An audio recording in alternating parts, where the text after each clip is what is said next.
Bonjour Nicolas Bouzou. Bonjour Lionel, bonjour à La tous. chronique économique comme tous les matins sur Europe 1. Nicolas, 3 ans après l'entrée en vigueur du Brexit, la presse britannique parle de plus en plus de, alors j'espère que je vais bien C'est le pas facile à prononcer, prononcer. le Brexit.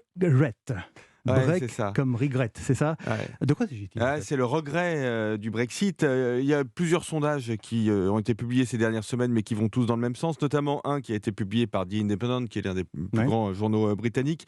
65% des Britanniques aimeraient s'exprimer à nouveau et 54% regrettent le Brexit. Alors très honnêtement, il y a de quoi, hein, parce que activité économique, inflation, système de santé, eh bien, dans ces trois grands sujets, le Royaume-Uni fait pire que l'ensemble des pays développés. La semaine dernière, hein, le FMI a publié ses prévisions de croissance pour 2023. Elles ont beaucoup été analysées. Ouais. Quelque chose qui n'a pas été beaucoup souligné, c'est le fait que dans tous les pays développés, en 2023, il y en a un seul qui est en récession, c'est-à-dire que l'activité économique diminue, c'est le Royaume-Uni.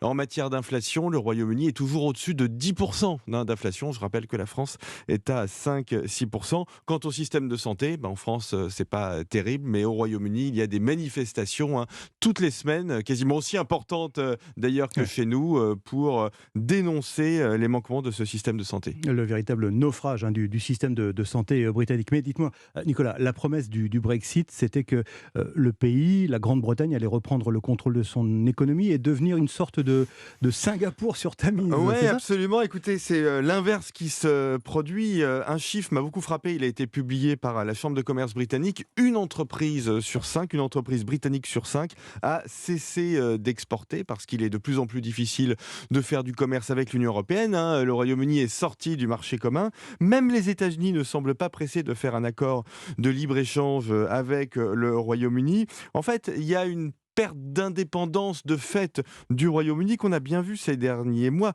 Vous vous souvenez le moment où Liz Truss, donc la précédente Ouais. première ministre, partie sous les colibets quasiment, a eu des difficultés à diminuer les impôts, hein. Elle avait prévu un plan de baisse d'impôts, notamment pour les personnes les plus riches, Mhm. et les marchés financiers ont dit non.